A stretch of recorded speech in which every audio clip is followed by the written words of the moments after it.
Au 19e est une présentation de vos concessionnaires BMW du Québec en collaboration avec Via Rail Canada, la façon humaine de voyager, et Desjardins, fier partenaire du championnat de Québec.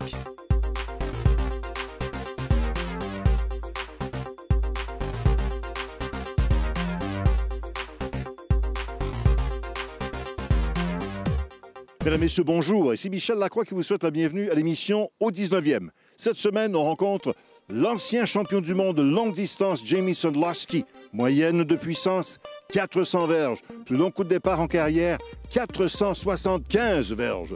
Une rencontre aussi avec le vétéran Francis Bouillon et on parle du dossier olympique puisque le golf revient dans le giron olympique à compter de 2016 à Rio.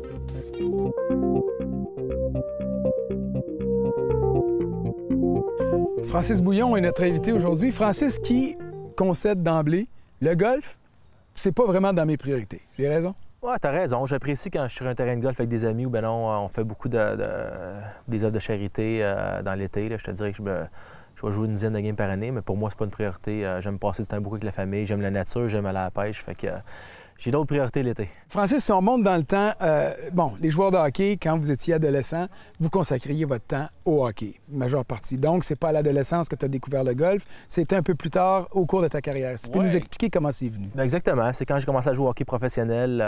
J'ai commencé à jouer le Canadien, j'avais 24 ans, puis j'ai été invité d'un bord et l'autre à aller jouer au golf. Puis dans ce temps-là, le golf n'était pas fort de mon côté, mais j'ai commencé à jouer comme ça. Puis depuis ce temps-là, j'apprécie être sur un terrain de golf, mais on sait qu'en tant que Québécois, jouer à Montréal, il faut s'impliquer. Fait que j'avais pas vraiment le choix de commencer à jouer au golf. Puis j'ai commencé à aimer ça de plus en plus. Puis je te dirais qu'aujourd'hui, quand tu passes une belle journée comme aujourd'hui, il y a des tournois pour des belles fondations, mais c'est toujours plaisant. Quand tu regardes le golf, qu'est-ce que tu trouves frustrant? Parce qu'au hockey, t'es un gars fort, t'as la rondelle, il y a quelqu'un qui vient pour te frapper, il y a du mouvement. Au golf, même les oiseaux arrêtent de chanter pour te permettre de frapper. Est-ce que tu trouves ça frustrant, dans des circonstances optimales, de ne pas être capable de frapper toujours la balle comme tu voudrais y arriver? Oui, puis qu'est-ce qui est le fun au hockey? C'est un sport d'équipe. Fait que souvent, tu vas blâmer sur l'autre. C'est pas toujours toi qui fais l'erreur. Tandis qu'un sport comme au golf, le tennis, c'est un sport individuel. Puis je pense que la pression est beaucoup plus forte dans ces sports-là, comme au golf, là, tu vois, les joueurs, c'est concentré, tandis qu'au hockey, tu scores un but, l'émotion est là, tu ris, des fois, des frustrations, tandis qu'au golf, tu les vois tout le temps focus dans leur game. Fait que je pense que c'est un sport, comme je te dis, là, qui est individuel, puis qu'il faut que tu sois focus du début à la fin. Quand tu joues, qu'est-ce qui est ta préférence? Être sur un verre avec un beau coup roulé, comme tu as fait tout à l'heure, aller sur le terre de trépart, frapper la balle le plus loin possible. Le jeu de Francis Bouillon au golf, c'est quoi? Personnellement, j'aime jouer à Vegas parce que tu as moins de pression. Tu fais un mauvais coup, il y en a un qui va bien la placer, tu repars à l'autre balle. Tandis que quand je joue juste ma game, ça vient des moments frustrants. Un 18, pour moi, c'est très long. Moi, le golf, pour moi, ce serait 12 trous, puis ce serait parfait. Mais je te dirais que des fois, le putting va bien aller, des fois, les drives vont moins bien aller, des fois, c'est le contraire. Fait que pour moi, là, j'essaie de juste avoir du plaisir et de m'amuser. Donc, tes partenaires de jeu ne le savent pas encore, mais à un moment donné, Francis va dire « Non, moi, je sors plus du kart, ma partie est terminée, les 3 périodes sont faites. » Non, c'est pas tant que ça. Je veux dire, je vais me sacrifier pour l'équipe, mais c'est drôle parce que quand on commence un tournoi de golf, le monde te demande « Tu joues-tu beaucoup? » Ah, je joue une dizaine de fois, puis là, ça commence, les drives, tout est bien droit. Fait que là, je dis à mes chums, ça sera pas de même pendant 18 trous, inquiétez-vous pas. Fait que non, on a du fun, puis comme je te dis, pour moi, jouer à Vegas, c'est le fun. Francis Bouillon, merci beaucoup, bonne saison. Plaisir, François. Notre question piège cette semaine concerne les professionnels du Québec. Qui a été le joueur par excellence de l'AGP du Québec au cours des 3 dernières saisons? Voici les choix de réponse. A. Marc Giroir. B. Dave Lévesque. C. Rémi Bouchard. La réponse au retour de la pause.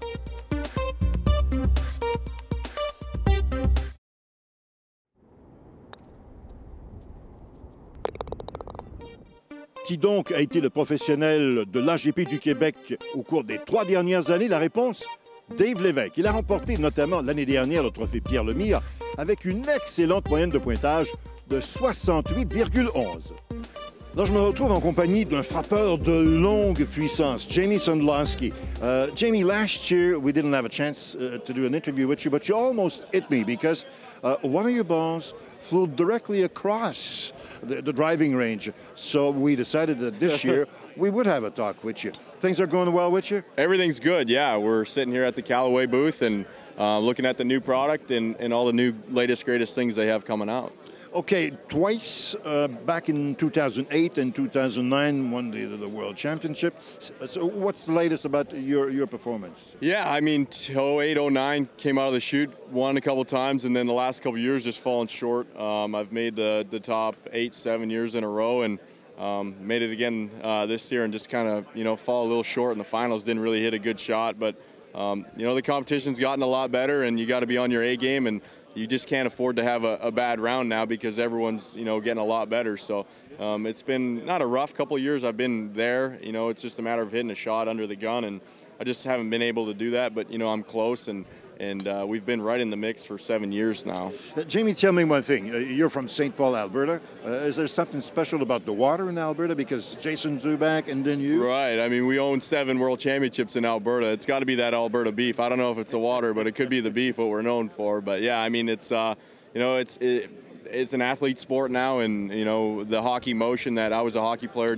Jason was a hockey player, so, I mean, that definitely helps the golf swing, and I played left-handed hockey, right-handed golf. I believe he did the same as well. So, I mean, there's definitely something there that kind of, it does help with the golf swing.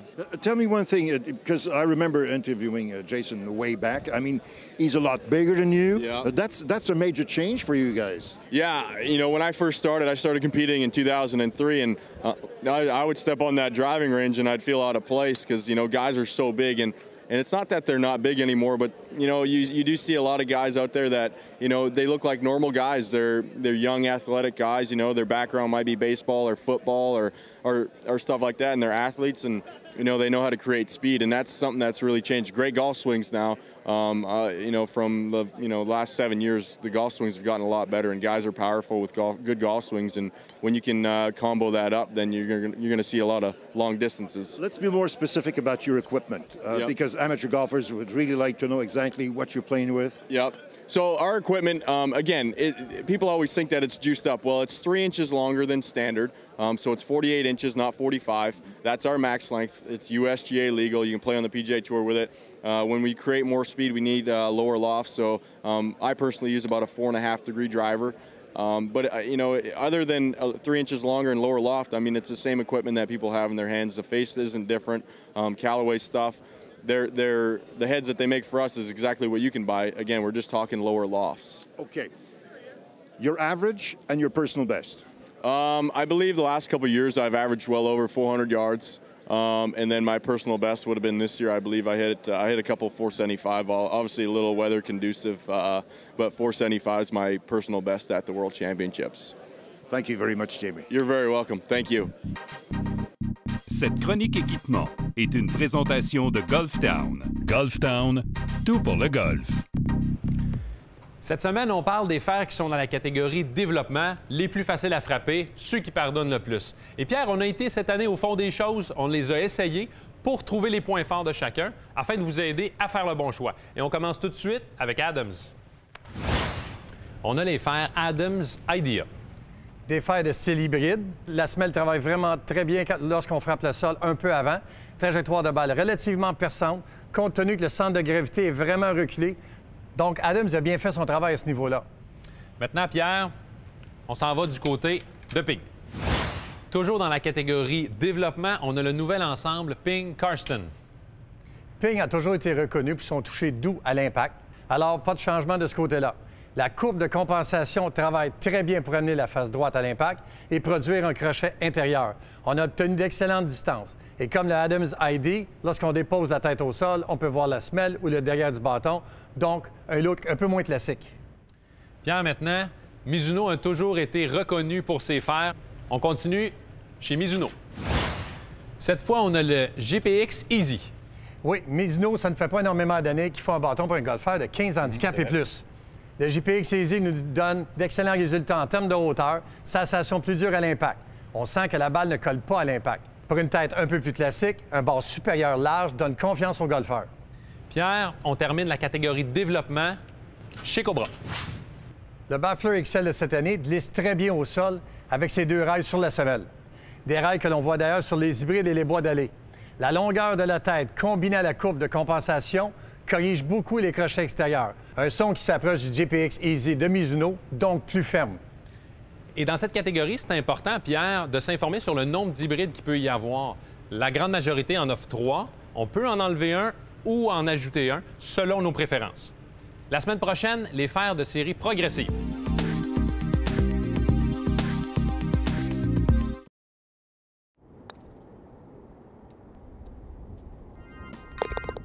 Suivez la règle. Une présentation de Desjardins, fier présentateur du championnat de Québec. Je me fais souvent demander pourquoi on a 2 couleurs pour délimiter des obstacles d'eau. En fait, on a des piquets rouges lorsque ce sont des obstacles d'eau latéraux et on a des piquets jaunes lorsque c'est un obstacle que l'on doit absolument survoler lorsqu'on joue un trou. La couleur devient donc très importante car les options ne sont pas les mêmes. Aujourd'hui, on va voir les 3 options qui s'offrent à nous lors de piquets jaunes. Tout le monde connaît l'option les 2 longueurs de bâton. Malheureusement, ce n'est pas possible lorsqu'on est en présence de piquets jaunes, seulement lorsque c'est rouge. Exact. Ici, notre première option est de jouer la balle là où elle repose. Et vu qu'elle est dans l'eau et je n'ai pas amené mon habit de plongée, ça va être difficile. On va laisser faire. La deuxième option, avec un coup de pénalité, est de jouer la balle au point original, avec un coup de pénalité. La troisième option, et qui est la dernière, est de jouer la balle au point d'entrée, en ligne avec le drapeau, et je peux reculer comme je le veux en laissant tomber la balle. Toujours avec un coup de pénalité. Toujours. Je crois que lorsqu'on est en présence d'un obstacle tout court, l'important, c'est de bien juger notre point d'entrée. Alors, même si vous ratez votre coup, regardez-la filer jusqu'au bout. Ça va vous éviter 1 ou 2 arguments. Merci, Antoine. Bon golf. Bon golf.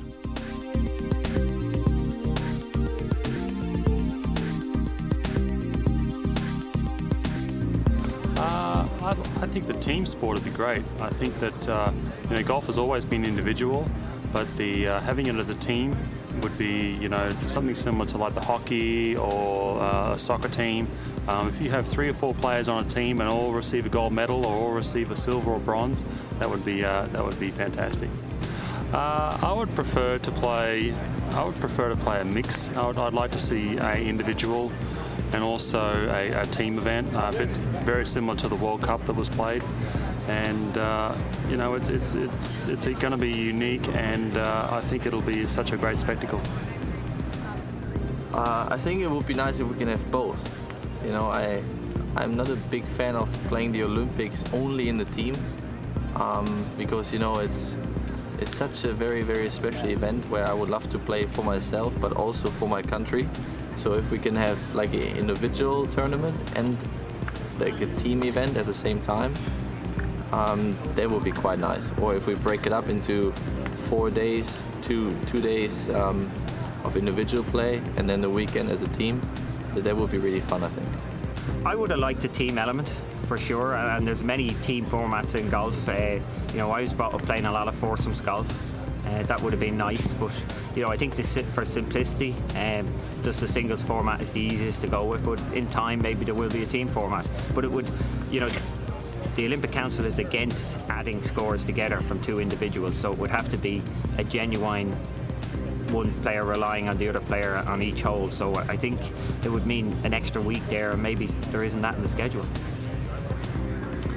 I actually think there's room for both. My whole thinking about the Olympics was that there was going to be an individual men's, and then in the second week have a team event, men's and women together, and then have the individual women at the end, or the other way around. But I always thought there was room for both.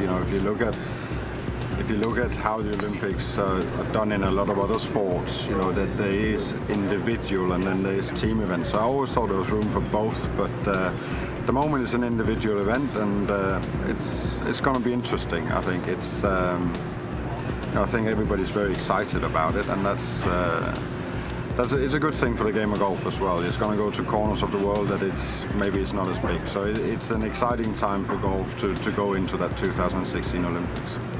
No, I think we're so used to playing individual sports that that's the thing that comes to your mind first. That's where you want to make your achievements. But the Ryder Cup is such a great event, but I think any team event will have a hard time comparing to the Ryder Cup. So my first thing would be to play the Olympics individually.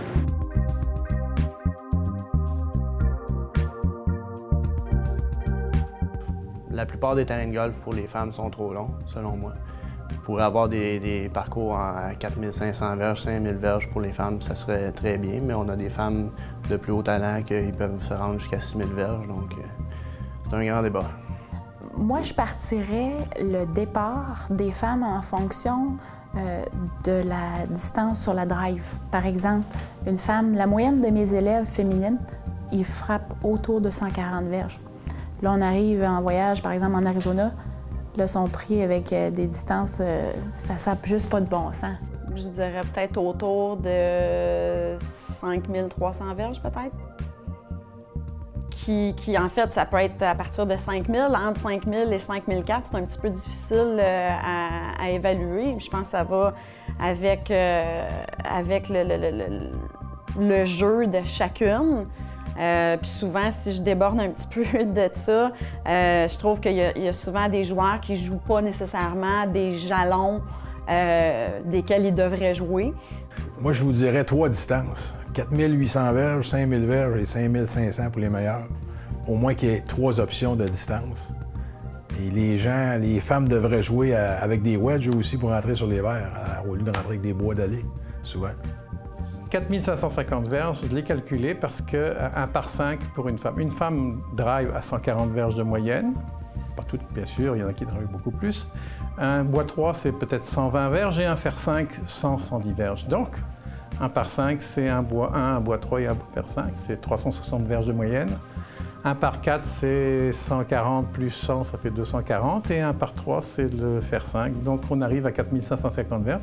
J'ai établi ça sur le Glove Le Golf Academy. C'est un succès incroyable. J'ai une augmentation du nombre de femmes de 25% l'année dernière. Au terrain d'exercice, vous est présenté par TaylorMade. Pour plusieurs golfeurs, se retrouver dans une fosse de sable est loin d'être une partie de plaisir. Ils échangeraient bien leur bâton pour un ballon de plage.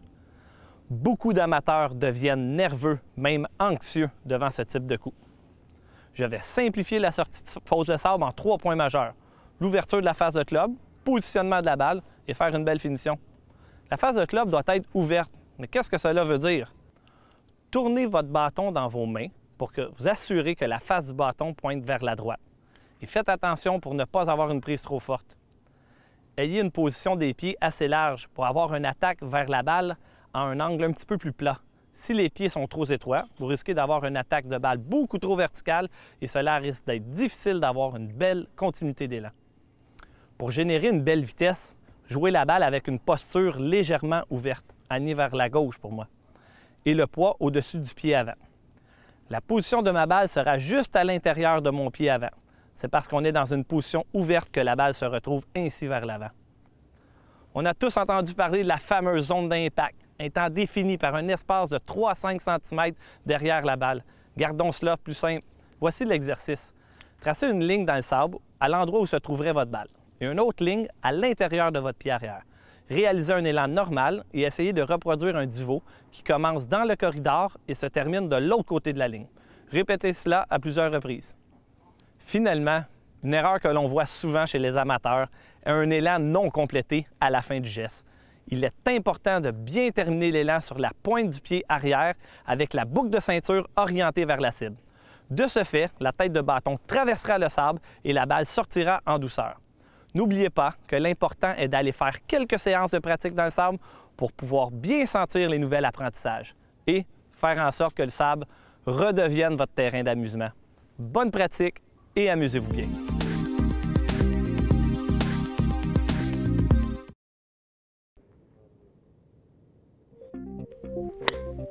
Cette semaine, on visite 2 terrains très modernes signés de la main de Graham Cook qui se trouvent sur un seul et même établissement, le club de golf des 4 domaines.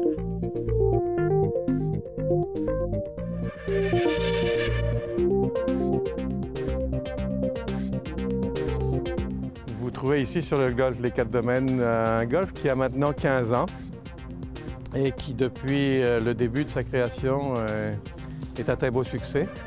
Mes partenaires et moi avons misé sur la qualité et la qualité du terrain et la qualité du service pour avoir une expérience qui est la même que sur un golf privé Mais la différence, c'est que vous êtes membre d'un jour et que vous avez toute liberté de revenir ou pas le lendemain matin. Évidemment, on souhaite que tout le monde revienne et c'est ce qui se passe. On voit environ 80 000 personnes qui viennent chaque année chez nous pour différentes possibilités sur le golf, où on a 2 parcours de 18 trous, 2 parcours de grande qualité, différents chacun leur originalité. Notre driving range est éclairé le soir, donc c'est aussi un avantage.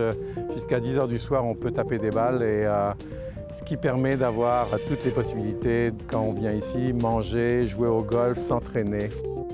Le club de golf Les 4 Domaines, on mise beaucoup sur les jeunes. Donc tout l'été, nous avons cette année des camps pour les jeunes. Des camps spécifiquement golf, des camps golf et tennis, des camps golf et hockey. C'est des camps de jour qui vont de demi-journée, dépendant l'âge, à la journée complète, à la semaine complète. Évidemment, nous avons beaucoup de réceptions parce que nous avons un clubhouse assez important avec une salle de 300 places, entre autres, puisqu'il y a plusieurs salles. Donc, beaucoup de mariages, pratiquement toutes les semaines, beaucoup d'événements, des 50e anniversaires. Donc, on est directement sur la sortie d'autoroute. C'est un plus majeur. Les gens ont envie de jouer une partie de golf, arrivent d'ici une demi-heure avant et 5 heures après, ils sont chez eux de nouveau. C'est un avantage extrême. Donc, en général, ce golf-là répond aux besoins d'une clientèle moderne qui veut moins s'attacher qu'avant, qui veut avoir son plaisir le plus vite possible. On peut réserver très facilement. Et en 15 ans, je crois qu'on peut être fier qu'on a amélioré chaque année nos parcours, la qualité de notre service. Et en 2014, on veut encore améliorer ce produit et je crois que c'est possible parce que le golf, c'est la recherche de la perfection. On ne l'atteint jamais quand on joue au golf. Nous, c'est pareil, mais on essaye d'y aller le plus loin possible pour que tout le monde soit heureux d'être sur le golf Les 4 Domaines. Le club de golf des 4 Domaines se trouve à la sortie 28 de l'autoroute 15, ce qui le rend autant accessible pour les gens de Montréal que pour les gens de la Couronne-Nord. Marie-Christine Baudry, au 19e. On se quitte là-dessus en espérant que l'émission vous a plu, particulièrement le dossier olympique. C'est une histoire à suivre. La semaine prochaine, on rencontre Pascal Dupuis, joueur de la Ligue nationale de hockey. Propos fort intéressant aussi de la part de Jesper Parnevik, qui est sur le point de se retrouver sur le circuit des champions. Et Daniel Casa nous fait découvrir les gadgets depuis le début de la saison 2014. On se retrouve la semaine prochaine au 19e, là où on retrouve effectivement les meilleures histoires de golf. Au 19e vous a été présenté par vos concessionnaires BMW du Québec.